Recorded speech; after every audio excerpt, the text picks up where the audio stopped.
Ready வணக்கம். கள்ளக்குறிச்சி கள்ளச்சாராய உயிரிழப்பு என்பது தமிழகம் முழுக்க மிகப்பெரிய அதிர்வலை ஏற்படுத்தி வருகிறது. பல்வேறு அரசியல் தலைவர்கள் இதற்கு எதிராக கண்டன குரல்களை முன்வைத்து வருகிறார்கள். தமிழக அரசும் தீவிர நடவடிக்கை மேற்கொண்டு வருகிறது. இந்நிலையில் நேற்றைய தினத்தில் முன்னாள் அமைச்சர் ஜெயக்குமார் ஒரு பேட்டியின் போது குறிப்பிட்டிருந்தார்.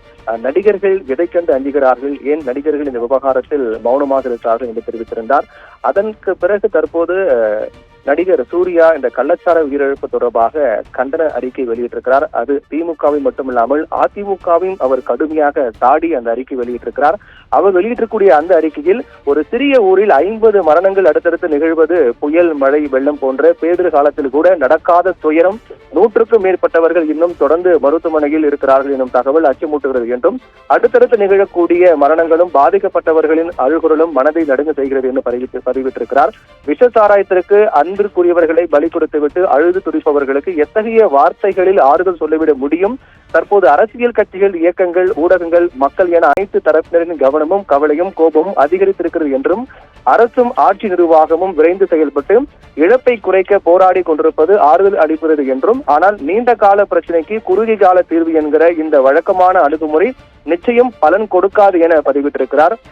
கடந்த ஆண்டு இதே போல விழுப்புரம் மாவட்டத்தில் மெத்தனால் கலந்த விஷ சாராயத்தை குடித்து 22 பேர் பலியானார்கள். அரசு தீவிர நடவடிக்கை எடுப்பதாக உறுதியளித்தது. இப்போது பக்கத்து மாவட்டத்தில் அதே மெத்தனால் கலந்த விஷ சாராயம் குடித்து கொத்து கொத்தாக மக்கள் இறந்திருக்கிறார்கள். இப்போது வரை எந்த மாற்றமும் நிகழவில்லை என்பது மிகவும் வருத்தம் அளிக்கிறது என்று நடிகர் சூர்யா பதிவிட்டிருக்கிறார். வாழ்வை மேம்படுத்துவார்கள் என நம்பி வாக்களிக்கக்கூடிய தமிழ்நாட்டு மக்களை கடந்த 20 ஆண்டுகளுக்கு மேலாக மாறி மாறி நம்மை ஆட்சி புரிந்த அரசாங்கங்களே டாஸ்மாக் வைத்து மக்களை குடிக்க வைக்கிற அவலத்தை தொடர்ந்து பார்த்து கொண்டுதான் இருக்கின்றோம். மதுவிலக்கு கொள்கை என்பது எல்லா அரசியல் கட்சிகளுக்கும் தேர்தல் நேரத்து பேச்சு பொருளாக மட்டுமே முடிந்து வருகிறது என்று பதிவிட்டிருக்கிறார். டாஸ்மாகில் 150 ரூபாய் குடித்து போதைக்கு அடிமையானவர்கள் பணம் இல்லாத போது 50 ரூபாய் கிடைக்கும் விஷ சாராயத்தை வாங்கி குடிக்கிறார்கள் என்றும், குடிக்க அடிமையானவர்களின் பிரச்சனை என்பது தனிநபர் பிரச்சனை அல்ல, அது ஒவ்வொரு குடும்பத்தின் ஒட்டுமொத்த சமூகத்தின் பிரச்சனை என்பதை எப்போது நாம் அனைவரும் உணரப் போகின்றோம் என்ற கேள்வியும் அவர் எழுப்பியிருக்கிறார்.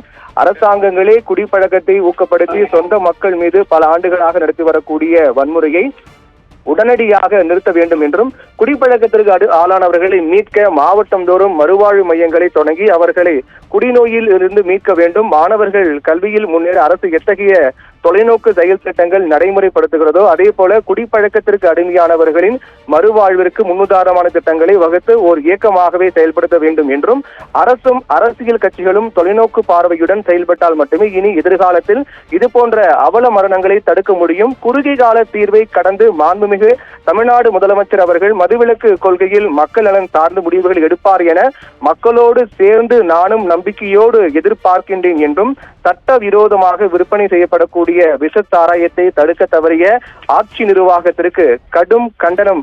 இறந்த உயிர்களுக்கு ஆழ்ந்த இரங்கல், மருத்துவமனையில் இருப்பவர்கள் மீண்டு வர பிரார்த்திக்கின்றேன் என்றும் நடிகர் சூர்யா அந்த கண்டன அறிக்கையில் பதிவிட்டிருக்கிறார். தொடர்ந்து ஒரு பொதுநலம் சார்ந்த பிரச்சனை வரும்போது நடிகர்கள் மௌனமாக இருக்கிறார்கள் என்ற விமர்சனம் தொடர்ச்சியாக முன்வைக்கப்பட்டு வரக்கூடிய சூழ்நிலையில் நடிகர் சூர்யாவின் இந்த பதிவு என்பது திமுகவை மட்டுமில்லாமல் அதிமுகவையும் கடுமையாக விமர்சித்து இந்த பதிவை அவர் வெளியிட்டிருக்கிறார். விவரங்களை விரிவாக வழங்கியமைக்கு நன்றி பிரவீன்குமார்.